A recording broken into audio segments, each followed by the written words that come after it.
ایسا سنگم ہے یہ اور گنگو جمن، خوبصورت گلستان یہ پیارا چمن، یہ ہمارا وطن ہے، ہمارا وطن سب سے پیارا وطن ہے، ہمارا وطن۔ سبسکرائب کریں ہمارے چینل کو اور ساتھ میں دبائیں اس گھنٹے کو ہمارا ویڈیو سب سے پہلے دیکھنے کے لیے۔ ایسا دباؤ نہ بنائے کہ وہ ٹوٹ جائے، حکمت سے دباؤ بنائے کہ وہ نماز کی پابندی کرنے لگے۔ بزرگ اور دوستو، اگر ہم نے ان کے حقوق میں لاپرواہی کی، اس کی صحیح تربیت نہیں کی، تو پھر تو وہی بات ہوگی کہ حضرت عمر فاروق رضی اللہ تعالی عنہ کے دور خلافت کا وقت تھا، ایک باپ نے جا کر کے ان کے یہاں مقدمہ کیس جسے ابھی ہم لوگ تھانہ میں کرتے ہیں، امیر المومنین کے پاس کیا جاتا تھا، شکایت کی جاتی تھی، کیس کیا جاتا تھا، مقدمہ کیا جاتا تھا۔ باپ نے جا کے شکایت کی، حضرت عمر فاروق رضی اللہ تعالی عنہ کے یہاں شریعت سے تھوڑا سا ادھر یا ادھر بالکل گوارا نہیں، برداشت نہیں۔ ہمارے وقت میں اگر وہ ہوتے تو ہم سب کی گردن اڑا دیے رہتے کہ تم سب منافق کو بولتے کچھ کرتے کچھ، ایسے آدمی تھے۔ فوری طور پہ قاصد کو بھیجتے ہیں، اس کے بیٹا کو بلواتے ہیں اور بلا کر کے دریافت کرتے، پوچھتے ہیں کہ بھائی تمہارے باپ نے یہ شکایت کی، تم باپ کو نظر انداز کر رہے ہو؟ تو اس نے پوچھ دیا، یا امیر المومنین، اے ایمان والوں کے امیر، کیا تمام حق باپ کے ہی اولاد کے اوپر، یا اولاد کے بھی کوئی حقوق ہے ماں باپ کے اوپر؟ کہا کہ ہے نا۔ تو یا امیر المومنین، اس کو آپ بیان فرما دیجئے کہ کون کون حق بیٹا کا باپ کے اوپر ہے، اولاد کے باپ کے اوپر ہے۔ بیان فرمایا کہ جب وہ پیدا ہو تو 7ویں دن عقیقہ ہو، بال اتارا جائے، اس کا اچھا سا نام رکھا جائے، اس کی صحیح اسلامی تعلیمات کے مطابق تربیت کی جائے، اس کو کلمہ سکھایا جائے۔ اس بیٹا نے فوری طور پہ کہا کہ یا امیر المومنین، میرے باپ نے ان میں سے ایک بھی حق ادا نہیں کیا۔ حدیث میں ہے کہ ماں کا صحیح انتخاب ہو، میری ماں جو ہے وہ مجوسی ہے، آپ کے پوجا کرنے والی ہے۔ آپ نے فرمایا کہ ایک حقوق یہ ہے کہ اچھے نام رکھا جائے، لیکن میرا نام انہوں نے اسود رکھا، بہت کالا۔ آپ نے حقوق بیان فرمایا کہ قرآن اسلامی تعلیمات کے مطابق تربیت کی جائے۔ میں ابھی تک قرآن کو جانتا نہیں کہ قرآن کیا چیز ہے، کون سی کتاب ہے۔ جب اتنی بات بیٹا نے امیر المومنین کے پاس، ایمان والوں کے امیر سربراہ کے پاس رکھا، تو حضرت عمر فاروق رضی اللہ تعالی عنہ اب باپ کی طرف مخاطب ہوتے ہیں اور باپ کو کہتے ہیں کہ بھائی آپ نے اپنا حق تو ادا ہی نہیں کیا، اولاد کے حقوق کا آپ نے خیال ہی نہیں رکھا، اور اولاد سے امید رکھتے ہیں حقوق کے، اور یہ کہتے ہوئے مجلس کو ختم کر دیا۔ یہ کوئی چھوٹی بات نہیں ہے بزرگوں، میں نے بیان کیا، آپ نے سن لیا، یہ بہت بڑی بات ہے۔ جبکہ ماں باپ کے نافرمان اولاد کے متعلق سیدھا حکم ہے جہنم، دوزخ۔ ماں باپ ناراض تو اللہ ناراض۔ لیکن امیر المومنین نے اس بچے کی بات کو سن کر فوری طور پہ جو ہے مجلس کو برخاست کر دیتے ہیں، ختم کر دیتے ہیں کہ تم نے ایک بھی حقوق ادا نہیں کیا، تم اس سے حقوق کی امید رکھتے ہو۔ ایسے بزرگوں، چھٹا حقوق اولاد کے یہ ہے کہ اس کا اچھا نام، بامان نام رکھا جائے، کیونکہ نام کے اثرات بچوں کے اندر ہوتے ہیں۔ 7واں حقوق یہ ہے کہ جب وہ اس عمر کو پہنچ جائے تو اس کا نکاح اور اس کی شادی کر دی جائے۔ یہ بھی ماں باپ کے اوپر بھی اولاد کے حقوق ہیں۔ یہ چند حقوق تھے جس کو میں نے بیان فرمایا۔ بزرگوں، یہ نونہال بچہ اور بچیاں جو ہے یہ اللہ کی نعمت ہے، اور ان سے ایک خاندان کا آغاز اور شروعات ہوگا۔ اگر ہم نے ان کی صحیح دیکھ ریکھ کر لی، ان کو اگر اسلام کے مطابق سینچ لیا، تو ہم نے ایک خاندان کو سینچا ہے، ہم نے ایک خاندان کو سنوارا ہے، ایک خاندان کو دین کے مطابق جو ہے اس کی تربیت کی ہے، ہمیں اجر ملے گا۔ ہم اس دنیا سے چلے بھی جائیں گے تو بھی ہمیں اجر ملتا رہے گا۔ مزید بزرگوں اور دوستوں، 2 حدیث میں اور بیان کروں گا اور اس کے بعد اپنی بات کو ختم کروں گا۔ حضرت عبداللہ ابن مسعود رضی اللہ تعالی عنہ ایک حدیث میں بیان فرمایا کہ کوئی بھی جان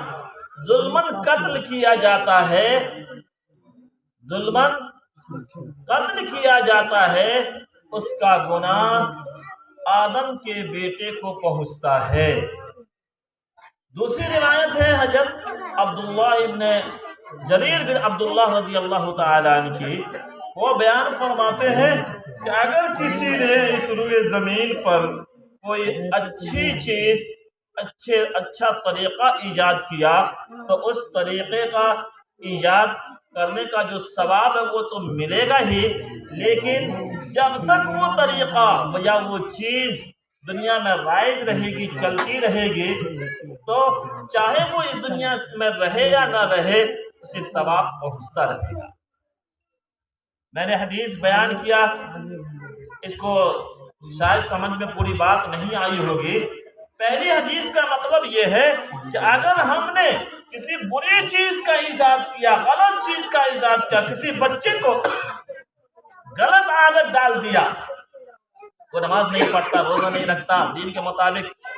قدم نہیں اٹھاتا، ہم کبھی اسے دیکھے نہیں، اس کی طرف سے لاپرواہی کی، ہمارے اوپر ذمہ داری تھی کہ ہم اسے صحیح سے سیکھیں، لاپرواہ ہو گئے،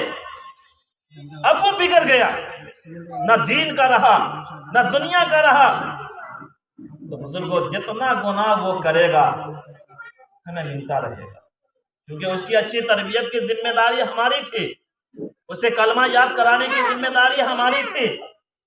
اسے علم دینے کی ذمہ داری ہماری تھی، ہم نے اس کے طرف سے لاپرواہی کی، ادھر ذہن نہیں دیا، ظاہر سی بات ہے ہمیں جتنا کام وہ کرے گا، ایک پکڑ تو اس پہ ہوگی کہ اس کے حقوق کو ہم نے پامال کیا، اس کے اوپر گرفت ہوگی، اور دوسری پکڑ جتنا وہ گناہ کرے گا اس میں برابر کا ہمیں حصہ ملتا رہے گا، جتنا گناہ کرے گا۔ اور دوسری حدیث جو میں نے بیان فرمایا کہ اگر کوئی اچھی چیز ایجاد کیا، اچھی چیز رائج کیا، اچھا طریقہ معاشرے میں چھوڑا، تو اس اچھے طریقے کے اوپر جو اجر ہے، نیکی ہے، وہ تو ملے گا ہی، لیکن جب تک معاشرے میں وہ اچھے طریقے چلتے رہیں گے، لوگ اس کے مطابق عمل کرتے رہیں گے، تو ہمیں بھی ثواب پہنچتا رہے گا۔ ان نونہالوں کو، بچے بچیوں کو اگر ہم نے اسلام کے مطابق سیچا، ذہن دیا کہ ہمارے اوپر یہ ذمہ داری ہے کہ اسے تعلیم دیں، اسے اچھی تربیت سکھائیں، اسے ادب سکھائیں، ان سب چیزوں پہ ہم نے ذہن دیا، وہ اچھے طریقے سیکھ لیے، علم حاصل کر لیا، دین علم بھی جان لیا، نماز روزے کو بھی پہچان لیا اور کرنے لگا، تو بزرگوں ان کے اوپر ذہن رکھنے اور انہیں سکھانے اور انہیں علم دینے کے اوپر جو ثواب ہے وہ تو ہمیں ملے گا ہی، لیکن جب تک یہ چلتے رہیں گے، اس پہ عمل کرتے رہیں گے، بزرگوں ہم چاہے اس دنیا میں رہیں یا نہ رہیں، ہمیں ثواب پہنچتا رہے گا۔ اس لیے یہ اولاد اللہ کی طرف سے بہت بڑی نعمت ہے، اللہ نے ہمیں عطا کیا ہے کہ اس کی تربیت، اس کی تعلیم کا ہم بھرپور خیال رکھیں۔ اور اسی سلسلے میں نے خطبہ میں قرآن کریم کی آیت بھی پڑھا ہے اور نبی کریم صلی اللہ علیہ وسلم کی حدیث نبوی کو بھی پڑھا ہے۔ اللہ تعالیٰ سب سے پہلے ہمارے نبی، جس نبی کو ہم مانتے ہیں، جس پر ہمارا ایمان ہے، محمد رسول اللہ صلی اللہ علیہ وسلم، وہ امی تھے، پڑھنا لکھنا نہیں جانتے تھے، لیکن اللہ نے انہیں نبی بنایا۔ غار میں تھے، غار حرا کے اندر تھے، حضرت جبرائیل علیہ السلام تشریف لائے، اور فرمایا کہ اے محمد صلی اللہ علیہ وسلم پڑھ، اقرا پڑھ، قرآن کریم کے 30ویں پارہ میں اقرا پڑھ۔ آپ صلی اللہ علیہ وسلم نے فرمایا کہ میں تو پڑھنا نہیں جانتا۔ 3 مرتبہ حضرت جبرائیل نے فرمایا پڑھ، اب پڑھ، تو فرمایا کہ میں پڑھنا نہیں جانتا، میں پڑھنا نہیں جانتا۔ حضرت جبرائیل علیہ الصلاۃ والتسلیم ہمارے آقا حضرت محمد رسول اللہ صلی اللہ علیہ وسلم کو دونوں ہاتھ سے اس طرح لیتے ہیں اور کس کے دباتے ہیں، سینے سے لگا کر کے کس کے بھیجتے ہیں، دباتے ہیں، اور اس کے بعد کہتے ہیں پڑھ اپنے رب کے نام سے، اقرا بسم ربک الذی خلق، پڑھ اپنے اس رب کے نام سے جس نے تم کو پیدا کیا۔ خلقہ کے معنی پیدا کرنے کے، جس نے تم کو پیدا کیا، پڑھ اس کے نام سے۔ خلق الانسان من علق، جس نے انسان کو جمے ہوئے لوتھڑے خون سے پیدا کیا۔ اقرا وربک الاکرم الذی علم بالقلم، اقرا وربک الاکرم، اور اپنے اس رب کے نام سے جو کریم ہے۔ علم الانسان ما لم یعلم، جس نے انسان کو وہ چیزیں بتلائی، وہ چیزیں سکھائی جو انسان نہیں جانتا۔